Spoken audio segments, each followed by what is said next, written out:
saya berada di kota Yogyakarta, kota yang syarat dengan nilai-nilai tradisi dan budayanya. Ingin tahu lebih lengkap tentang Yogyakarta? Tetap ikutin terus saya.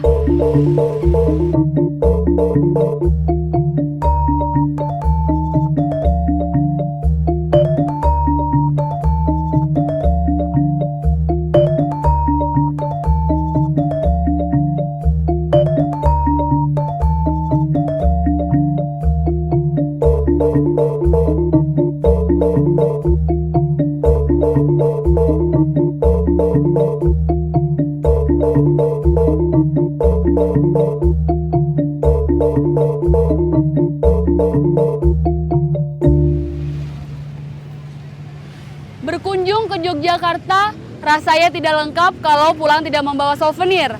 Batik salah satunya. Untuk membeli batik di sekitaran Malioboro atau Pasar Beringharjo, rasanya sudah biasa. Tapi bagaimana rasanya kalau kita bisa membeli sekaligus belajar cara membuat batik? Nah, ada satu tempat yang akan saya kunjungi. Penasaran?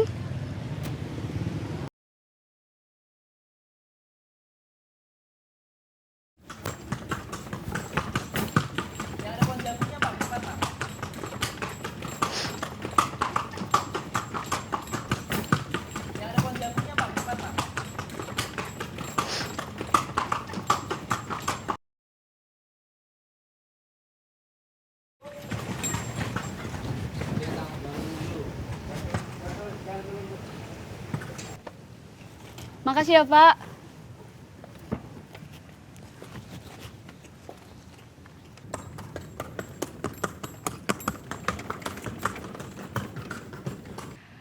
Sekarang saya sudah tiba di salah satu tempat di mana kita bisa membeli dan belajar tentang batik.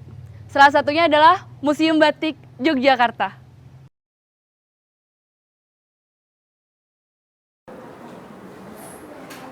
Mari Mbak, selamat datang di Museum Batik. Museum Batik Yogyakarta merupakan museum yang menyimpan banyak khasanah budaya Jawa berupa simbol-simbol yang tersimpan dalam koleksi-koleksi kain batik. Terima kasih.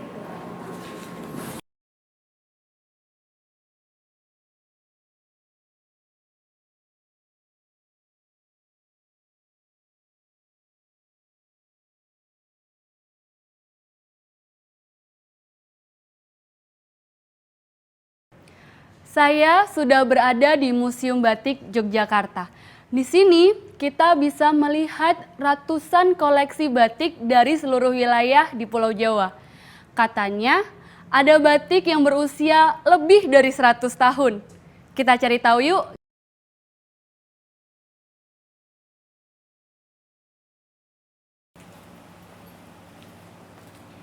Selamat siang, Pak. Oh, selamat siang. Apa yang bisa saya bantu? Iya, saya Ovi. Saya mau tanya-tanya. Jadi ini Bapak sedang apa ya? Saya sedang ngecek perawatan batik. Oh gitu. Karena ini usianya sudah terlalu tua dan harus dirawat dengan baik setiap minggunya.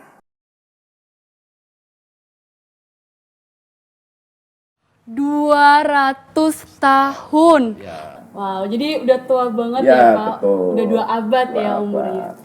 Kalau saya boleh tahu nih, ini kira-kira sejarah batik yang ada di Pulau Jawa itu seperti apa ya, Pak? Batik perkembang batik di Pulau Jawa itu dimulai dari Jawa Timur, kemudian masuk ke Jawa Tengah, tepatnya di Kota Solo, Iya. kemudian masuk ke Kota Yogyakarta. Oh gitu. Di mana perkembangannya lebih pesat sampai sekarang.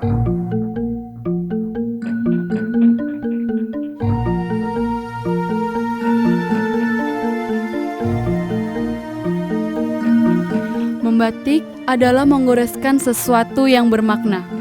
Batik tidak sekedar kain yang dilukis menggunakan malam dan diwarnai. Di balik semua itu, batik syarat makna dan menyimpan simbol-simbol penting tentang kehidupan masyarakat Jawa.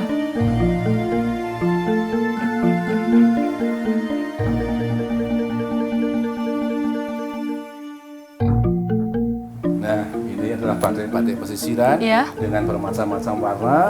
Ini yang dibuat untuk kepentingan bisnis atau untuk ekonomi. Dan dan warnanya sungguh indah, bermacam-macam yang bisa dijual dengan harga yang mahal.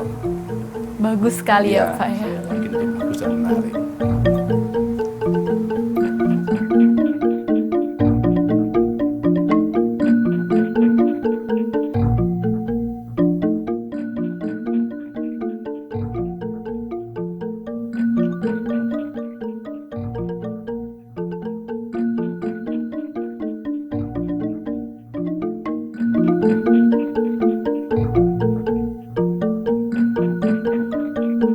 Jadi kan tadi kita sudah berkeliling museum ya Pak.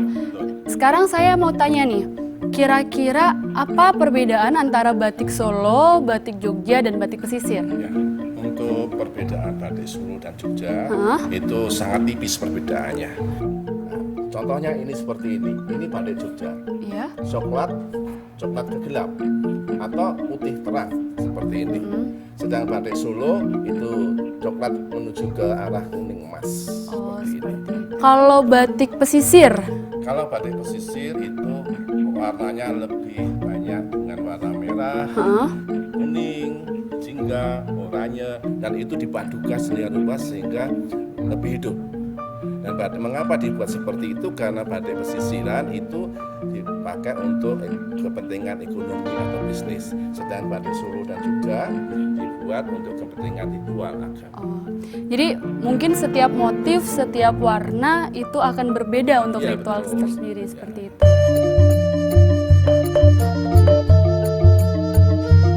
Motif batik menyimpan aneka cerita kearifan lokal Nusantara.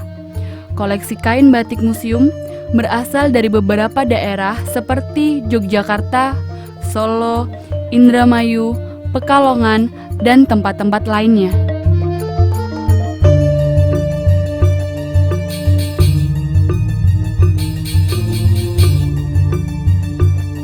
Ibu, saya mau tanya tentang sejarah berdirinya Museum Batik di Yogyakarta. Ide mendirikan Museum Batik diawali pada tahun 1966-an karena pada masa itu muncul industri tekstil bermotif batik. Koleksi Museum Batik Yogyakarta berasal dari keluarga dan nenek moyang kita. Pada tahun 1973, ayah saya, Bapak Hadi Nugroho dan Ibu Dewi Sukaningsih mulai memilah, menyusun dan menata secara sistematis koleksi yang kita miliki. Dan itu diakui oleh Dinas Pendidikan dan Kebudayaan pada tahun 73. Tepatnya pada tanggal 12 Mei 1979 diresmikan oleh Bapak Tarik dari Dikdikbud DIY menjadi Museum Batik Yogyakarta yang pertama. Kalau untuk membedakan antara tekstil bermotif batik dengan batik yang asli itu seperti apa? Teknologi sekarang ini sangat canggih. Jadi tidak semudah dulu kita bisa membedakan antara tekstil bermotif batik dan batik. Saat ini dengan teknologi yang sudah maju, kita harus melihat lebih teliti lagi. Pertama, kita bisa melihat dari harganya. Itu yang paling mudah. Yang kedua, kalau memang harganya mahal, kita harus teliti lagi apakah motif itu sama. Karena motif batik itu tidak akan sama. Kita bisa melihat dua motif yang sama. Iya. Dua kepala burung yang sama persis, tidak ada bedanya. Oh iya. Ya. Ya. Titiknya pun sama persis. Oh iya. Karena ini berulang. Juga kita bisa melihat di baliknya. Di balik tekstil bermotif batik itu biasanya warnanya tidak seterang yang di depan. Oh iya. Sedangkan kalau kita lihat di batik tulis atau di batik cap itu setiap motif sama, motifnya sama, tapi isinya lain. Ini motifnya sama, tetapi isinya lain. Jadi ini karena ini dibuat dengan tangan, Jadi ada yang lebar, ada yang sempit gitu kan. Jadinya nggak beraturan. Nah, belajar tentang batik sudah, mengetahui tentang sejarah batik juga sudah. Jadi sekarang saatnya untuk saya berbelanja di Art Shop Gallery.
Permisi Ibu.